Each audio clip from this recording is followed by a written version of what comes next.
Sarap. Yan na naman daw ang ulam. Binidyo na naman daw ang ulam. Oh, Kami ni Bruno. sarap. Meron pa pala siya nito. Oh.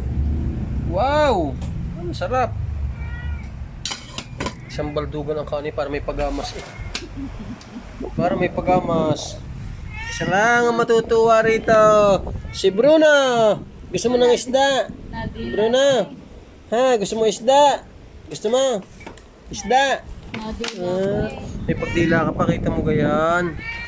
Oh. Suklay.